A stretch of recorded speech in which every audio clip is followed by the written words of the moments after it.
Nous allons lire 12 versets pour nous permettre de bien établir ce que nous sommes en train de dire. Et j'exhorte encore les frères et sœurs qui aiment écrire avec le téléphone, soyez un peu sérieux, respectez Dieu. Vous pouvez avoir un carnet convenable, respectez Dieu. Vous pouvez avoir une tablette, ça va encore. Mais un téléphone pour écrire une prédication, c'est vraiment être très très aventurier. Vous avez un esprit aventurier. Les hommes obscurs. Proverbe 13, 20. Nous allons aller rapidement. J'explique un tout petit peu et je passe pour nous permettre d'avoir la manne du jour comme le Seigneur le veut. Proverbe 13, 20. Celui qui fréquente les sages devient sage, mais celui qui se plaît avec les insensés s'en trouve mal. Je veux que tu écrives à côté de ce verset, se plaire à côté des insensés. Se plaire à côté des insensés. Tu vis avec les sages, la sagesse va croître. Mais quand toi tu aimes les insensés, c'est ça le problème de ce verset. Au fait, la chose que cet écrivain veut ressortir, c'est l'amour. L'amour des choses banales, l'amour de la bassesse.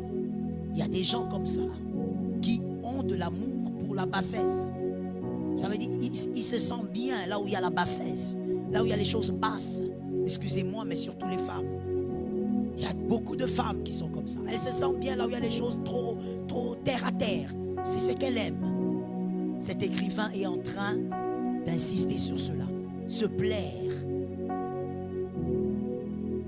Deuxième verset, Proverbe 15, 12.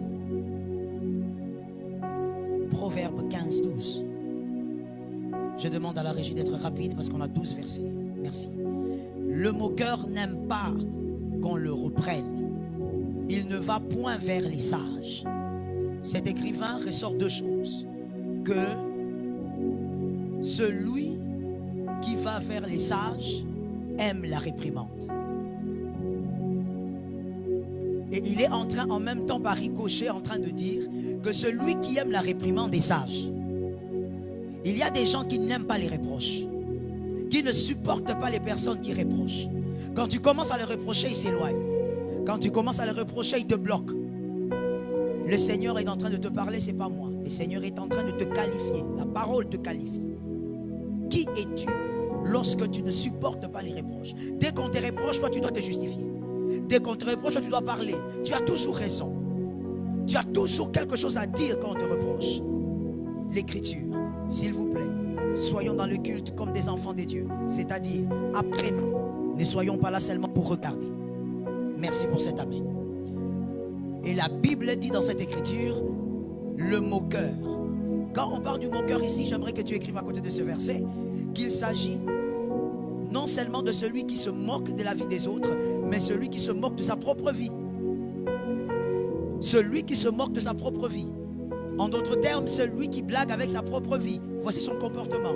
Il va fuir les personnes qui font des reproches. 3. Job 12, 12. Job 12, 12.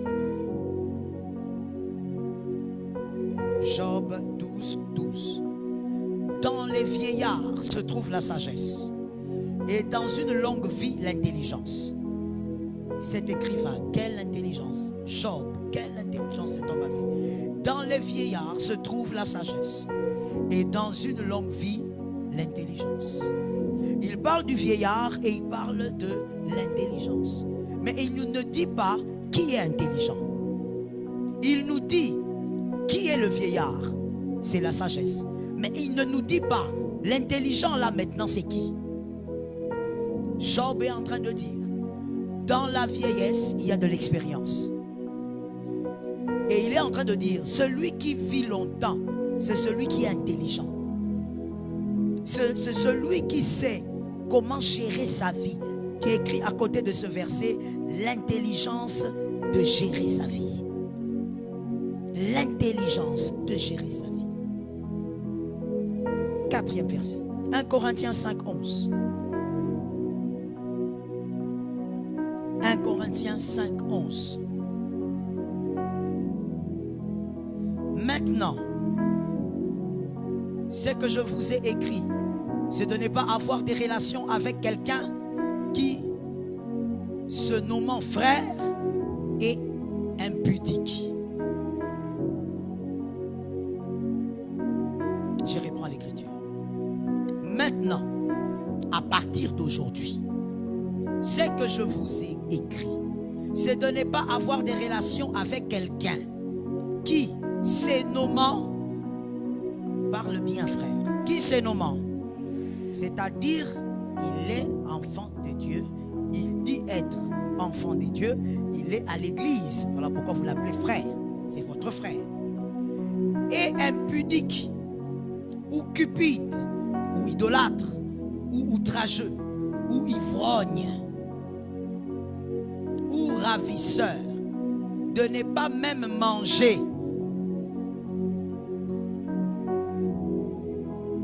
C'est l'écriture. Je posais la question, est-ce que c'est l'écriture? Parce qu'en ce temps de la fin, les hommes, même quand ils voient la vérité, ils la refusent. Voilà pourquoi je vérifie. Est-ce que c'est l'écriture? Je n'explique pas, c'est trop clair. 5e écriture. Proverbe 14, 7. Proverbe 14, 7. Mon frère, réussir dans la vie a un prix. Même quand je dis réussir, moi je ne vois pas des maisons et des matériels au fait. Quand je dis réussir, je me dis atteindre sa destinée. Même réussir à bien éduquer ses enfants, il y a un prix. Si tu ne sais pas payer le prix, tu seras un homme quelconque. Et tu feras des enfants quelconques. Proverbe 14, 7. Éloigne-toi de l'insensé. Ce n'est pas sur ses lèvres que tu aperçois la science. Il y a des gens qui aiment rester avec les insensés. Des personnes non-sens. Des personnes qui ne prennent même pas à la juste valeur leur propre vie. Celui qui ne respecte pas sa vie blaguera avec la tienne. Écris ça à côté de ce verset. Celui qui ne respecte pas sa vie blaguera avec la tienne. 6e verset. Psaume 27, 4 à 5. Psaume 26, excusez-moi. Psaume 26, 4 à 5. Psaume 26, 4 à 5. Je ne m'assieds pas avec les hommes faux. Je ne fais pas avec les gens dissimulés. Je hais l'assemblée de ceux qui font le mal. Je ne m'assieds pas avec les méchants. C'est clair. C'est pas discutable. Je ne me mets pas avec les hommes faux. Dans cette écriture, il y a quelque chose qu'on doit voir aussi, que l'écrivain a bien caché. Il faut avoir la capacité de les voir, les hommes faux. Comment tu ne vas pas te mettre avec quelqu'un si tu ne sais pas qu'il est comme ça? Quelqu'un m'a dit le discernement. 2025, Dieu te donne le discernement. Sois pour au fond par la grâce de Dieu dans le discernement. Tu dois être capable de voir que cette personne est fausse. Et quand tu vois que la personne est fausse, ne négocie pas avec ça. Mon Dieu. Lorsqu'on est mature dans les choses du Seigneur et mature même face à la conscience de sa destinée, on ne négocie plus face à certaines choses. Non, on n'a pas le temps. Quand on a 12 ans, on attend le prince charmant sur un cheval. Mais quand on a 30 ans, on sait qu'il ne viendra pas. On prend le gars là qui est au coin de la rue. Chaque chose a son temps. J'aimerais même le dire, chaque réflexion a son âge. L'apôtre Paul a dit, quand j'étais un enfant, je prenais le lait. Mais j'ai grandi, je ne peux pas prendre le lait. Et il parlait de l'écriture. Les choses simples là, les petites choses là, c'est qu'on enseigne à l'écodime là, c'est pour l'écodime. Mais toi aujourd'hui, tu dois être capable de voir quand une personne est fausse. Et ne justifie pas le fait qu'une personne soit fausse. Il y a quelqu'un qui va dire, mais si elle change, laisse-la changer loin. Quand elle va changer, tu vas la récupérer. Ne sais-tu pas qu'il y a des gens qu'on connaît, mais avec qui on sera seulement en 2027? Mais tu connais la personne, mais tu vas la fréquenter qu'en 2027. Pourquoi? Elle doit grandir. Si tu ne sais pas comprendre ça, tu vas même qualifier de traîtres les personnes qui ne sont pas des traîtres.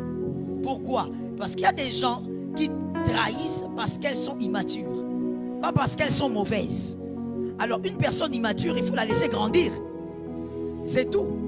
Lorsqu'elle grandira, tu la retrouves en 2028, c'est une bonne personne. J'explique ça autrement.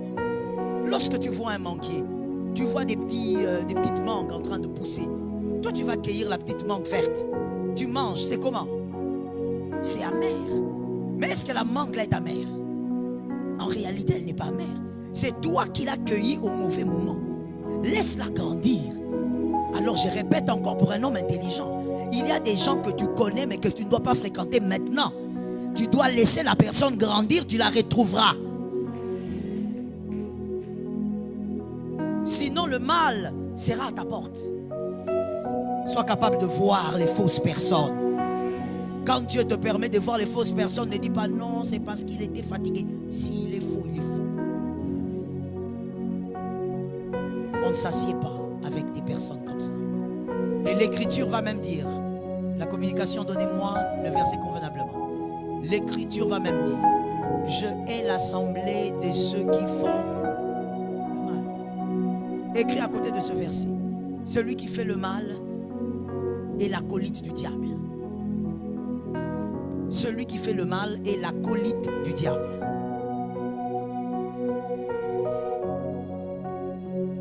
Un enfant de Dieu ne fait pas le mal.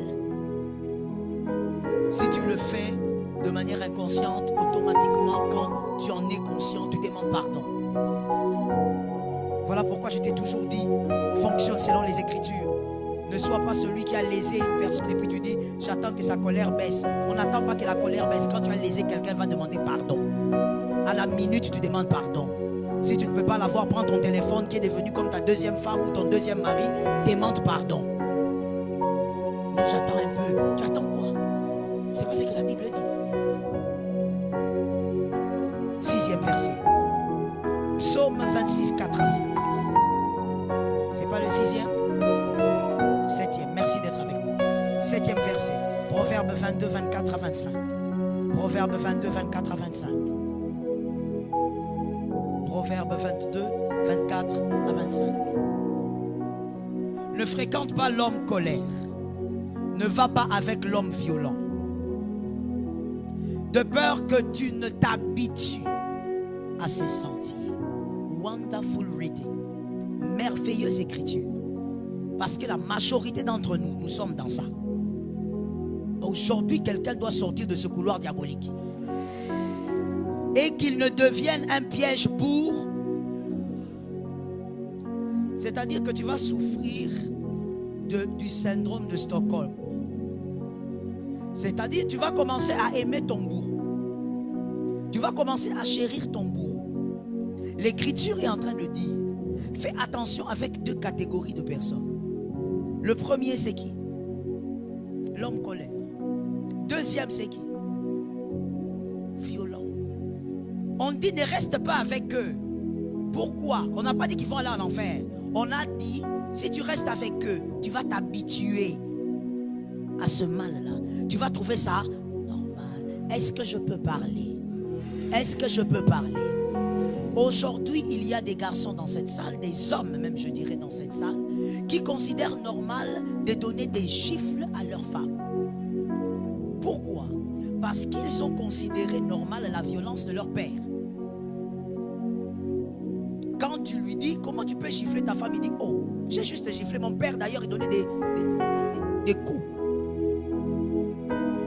Tu t'es habitué au mal.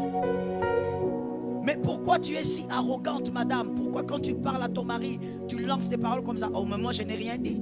Si vous écoutiez comment ma mère parlait, elle s'est habituée au mal. On ne tolère pas le mal. Je répète, on ne tolère pas le mal. Regarde-moi, quelqu'un dit lui, même si tu es imparfait, ne tolère pas le mal.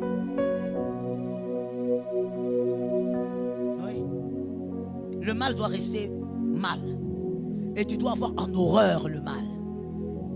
Que Jésus nous délivre. Écrit à côté de ce verset, je ne m'habitue pas au mal. Que ce soit une déclaration prophétique. 8. Proverbe 4, 14 à 15. Proverbe 4, 14 à 15. Proverbe 4, 14 à 15. N'entre pas dans le sentier des méchants et ne marche pas dans la voie des hommes mauvais. Celui qui parle en mal de ton frère est un mauvais. Peut-être qu'il faut t'expliquer c'est qui le mauvais. Et toi-même, si tu as ce cœur, guéris in the name of Jesus. C'est pourquoi l'onction est là. Mais je n'ai pas entendu les amens, je vais les entendre. Quand je demande les amens, derrière moi aussi que j'entende les amens. Celui qui critique ton frère avec toi est un mauvais. Celui qui vient te raconter les choses qu'un autre frère fait, tu as vu, il a fait. Pourquoi tu racontes? Va lui dire. Tu as peur de lui? La Bible dit, la Bible nous dit, quand tu as un problème avec ton frère, va le voir.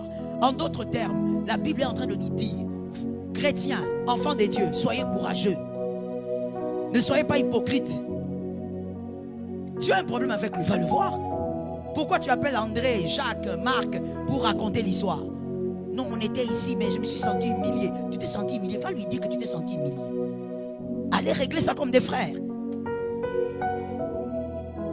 J'ai beaucoup aimé quelque chose que mon fils héritier avait dit hier à la montagne de prière avec les ouvriers. Il a dit, mais lorsque vous êtes dans vos familles et que votre père vous fait quelque chose, il a un comportement qui vous déplaît, vous ne quittez pas la famille. Vous ne la quittez pas. Peut-être même que tu ne vas même pas bouder tellement que tu respectes papa. Pour nous qui avons grandi dans l'éducation militaire, tu n'as même pas le droit de bouder. Tellement que tu respectes papa. Mais pourquoi dans l'église, on dit c'est la famille éternelle, c'est la famille qui va demeurer, la biologie qui va s'arrêter ici. La famille éternelle. Pourquoi quand tu as des problèmes avec ton frère, tu appelles un autre? Est-ce que quand tu as des problèmes avec ton frère biologique, tu vas appeler les gens ailleurs? Si tu le fais, je dis, c'est pas normal. Votre famille a une maladie. Je répète. Si toi, tu as des problèmes avec ton grand frère et que tu dois appeler ta cousine qui a Lubumbashi, votre famille est malade. Je répète encore. Parce que je sentis que c'est toi. Si tu as des problèmes avec ta petite soeur, tu dois appeler votre grande soeur qui vit à Kimwenza. Votre famille souffre d'une grande maladie. Je vais même te choquer pour te dire, les prédécesseurs ont raté quelque chose. Il y a un fondement qui a raté. Quand tu as un problème avec ton petit frère, avec ton grand frère, avec ton jumeau, tu lui parles à lui. Tu n'appelles pas, oh non, je vais appeler cette cousine-là, qu'elle soit l'arbitre. Vous avez besoin d'arbitre dans votre famille. Qui est Messie? C'est une famille malade. Ainsi, quand on parle de famille glorieuse, tu dois venir apprendre que l'Éternel te délivre. Une famille qui a un bon fondement éducationnel, tu as un problème avec ton grand frère, vous chamaillez sa barde, c'est pas un problème. Même l'écriture, l'apôtre Paul dit, c'est pas un problème. Les frères peuvent se chamailler. Mais après ça, on s'aime, on dit, c'est quoi? On n'appelle pas quelqu'un. Alors pourquoi dans l'église, quand tu as un problème avec quelqu'un, tu dois aller appeler quelqu'un d'autre?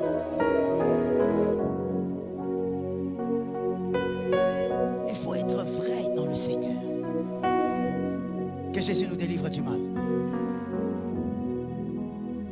Évite-la, n'y passe point, détourne-t'en et passe outre. Que Jésus t'aide cette année à passer outre. Écris à côté de ce verset, que l'Éternel m'éloigne du mal. Écris ça, que l'Éternel m'éloigne du mal. 40e verset, 9e. Proverbe 16, 29. Proverbe 16, 29. Proverbe 16, 29. L'homme violent séduit son prochain et le fait marcher dans une voie qui n'est pas bonne. Ne sois pas séduit par le mal. Vous écouterez, souvent c'est au milieu des hommes adultes, adultes, je dis en âge. Souvent c'est au milieu des hommes que ça se passe. Je pense même que ça doit être un homme qui a écrit ça. Parce que les hommes, quand ils sont entre eux, écoutez ce qu'ils ont l'habitude de dire. Ah non, Jacques, c'est un homme d'esprit. En tout cas, lui, quand il dit quelque chose, il doit s'acanarader. Ça veut dire quoi? Ah non, en tout cas, tu as vu Philippe? Philippe ne blague pas avec sa femme. Lui, quand il vient, il la tape. Au fait, la violence, qu'elle soit physique ou verbale, elle est acclamée au milieu de certains hommes. Pourquoi? Écoutez bien la suite. C'est ce qui est important. Parce que selon eux, ça donne des résultats. Mon frère, tout résultat n'est pas vie. Il y a des résultats que tu peux appeler résultats qui vont amener la mort. Tu acclames ça aujourd'hui, mais ça amènera la mort dans 2-3 ans. Tout résultat n'est pas vie. C'est pas parce que tu as vu ton ami faire quelque chose dans son foyer, tout le monde tremble là-bas, tu dis oui, c'est ça le comportement à avoir. Est-ce que tu crois qu'il y a la vie là-dedans? Est-ce que ne sais-tu pas, je parle aux hommes, ne sais-tu pas, monsieur, que lorsque tu brimes une femme, ne sais-tu pas que tu es en train de créer un monstre? Et malheureusement pour toi, tu vas vivre avec ce monstre-là. Au lieu même de divorcer, tu vas vivre avec. Sais-tu ce qu'une femme peut devenir? Non, tu ne sais pas. Tu vois la femme qui est à côté de toi là? Tu ne la connais pas. Est-ce que tu sais jusqu'où une femme peut aller? Tu ne peux pas imaginer au fait. Tu vois, même si tu te mets, tu ne vas pas comprendre. Je parle aux hommes. Même si tu te mets, tu prends des tridocs en, je ne sais pas, en chimie, tu les mets là, ils vont te regarder, vont dire petit. Il n'y a pas de solution. La femme peut se monstrifier à un niveau incroyable. Voilà pourquoi Dieu s'est organisé pour dire à Ève, ta postérité écrasera la tête du serpent. Il faut que ce soit ta postérité, c'est-à-dire que tu sois une source pure qui va faire venir la postérité du roi. La femme, quand elle n'a pas Jésus, mon frère, vaut mieux fuir. Reste avec Lucifer. Je ne blague pas. La femme, si elle n'a pas Jésus, quand on te dit frère, ne va pas épouser cette femme-là. Non, elle est belle. Elle a la taille de ceci. Elle a la taille de la guitare basse. Tu ne comprends pas ce que tu veux toucher. Une femme peut se monstrifier avec un sourire sur les lèvres. Ah mon Dieu. Une femme peut devenir un monstre qui monstrifie même les enfants à un niveau. Pendant des années, monsieur, tu ne le sauras pas. Attention avec celle qui a été créée pour t'aider. Elle a l'équipement que tu n'as pas. Pour celui qui n'a pas compris. Be careful, man. Be careful and be wise. C'est un conseil gratuit, monsieur. Un conseil de pasteur. Tu es marié, vis en paix avec la femme là. Je ne dis pas accepte toutes ces sottises. Je dis vivez en harmonie, ajustez-vous, aimez-vous, corrigez-vous. On vient de le dire, celui qui aime la réprimande est béni. Tu peux la corriger, elle te corrige, vous évoluez. Mais ne te dis jamais, monsieur, que, comme l'écriture le dit, la violence, comme ça donnait des résultats là-bas. Une femme, il faut la brimer. Une femme, il faut...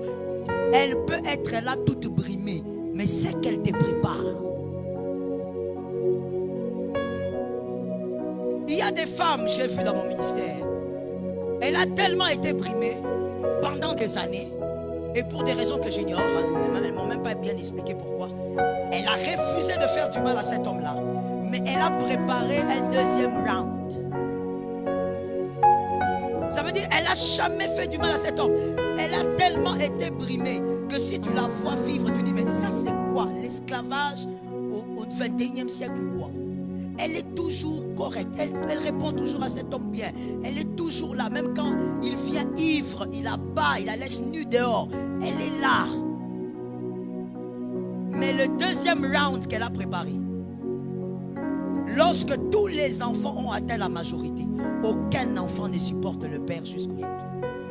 Ce père vit comme un misérable, comme s'il n'a jamais eu d'enfant. Elle préparait le deuxième round.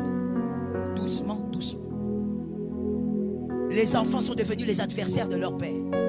Des garçons qui ne supportent pas leur père. Certains d'entre eux, je connais, ils sont des ouvriers dans une certaine église à Paris que je connais. Mais malgré ils servent Jésus, ils se sont mariés, leur papa n'est pas venu. Ils n'ont pas envoyé les billets. Ils ont envoyé les billets à leur maman, à leurs oncles. Mon frère, je ne suis pas en train de t'effrayer. Je suis simplement en train de te dire, la sagesse, tout résultat n'a pas de vie. Il ne faut pas croire que parce que tu as gueulé, tu as crié, elle s'est tue. Tu dis, ah, c'est ça, c'est ce qu'il faut avec elle. Il faut que na bangi s'arraille. Tout résultat n'a pas de vie. Be wise. Sois sage sur la terre. Tu vivras ce que Dieu fait pour toi. Est-ce que je peux fermer la parenthèse? Merci. 9e verset. 10e, merci. 1 Corinthiens 5, 6. 1 Corinthiens 5, 6. N'oubliez pas que nous parlons des hommes obscurs. Vous devez éviter profondément ces hommes-là. Que 2025 ne soit pas une année piégée. 1 Corinthiens 5, 6. C'est bien à tort que vous vous glorifiez. Ne savez-vous pas qu'un peu de levain fait lever toute la pâte? Un petit mal peut détruire ta destinée. Un petit mal. Un seul mal que tu tolères peut amener des dégâts que tu ne pourras plus jamais arranger. N'accepte pas tout ce qui a pour mission de détruire une destinée. Et ne te plais pas dans le mal. Merci. Écris à côté de ce verset, la victoire sur le mal. Que Jésus l'accorde à tes enfants. 11e verset, 2 Thessaloniciens 3, 6. 2 Thessaloniciens 3, 6. 2 Thessaloniciens 3, 6. Nous vous recommandons, frères, au nom de notre Seigneur Jésus-Christ, de vous éloigner de tout frère qui vit dans le désordre. Frère, on va te fuir cette année. J'ai voulu qu'on lise ça nous tous là, parce que tu dois savoir que cette année on va te fuir. Et si on te fouille, ne viens pas me chercher. Tu dois savoir qu'on avait lu l'écriture, qu'il faut qu'on te fouille. Tout frère qui vit dans le désordre, et non selon les instructions que vous avez reçues de nous. À la fin, quand on parle des instructions reçues de nous, on parle de la parole. La parole qu'ils ont prêchée, la parole de Jésus, la parole que nous avons. Celui qui ne vit pas selon la parole, attention à ce frère-là. Nous tous, nous entendons la parole de Dieu, mais lui veut vivre comme il veut. Fais attention à ce frère-là. Le désordre, c'est ça aussi, c'est que nous devons retenir ici. Le désordre, c'est aussi quoi? C'est d'abord, ça commence par là, c'est d'abord celui qui a une vie désordonnée. Comme je te l'ai dit, celui qui ne respecte pas sa vie ne va pas respecter la tienne. Celui qui a une vie désordonnée, qu'est-ce que tu fais avec lui? Non, je vais l'aider. Depuis que tu as commencé à l'aider, rien ne change. Ça veut dire ce gars-là, cette sœur-là, elle n'a pas d'heure de réveil. Elle se réveille quand son corps s'est réveillé. Elle se surprend en train de se réveiller. Et quand elle se réveille, elle demande, quelle heure? Quelqu'un comme ça.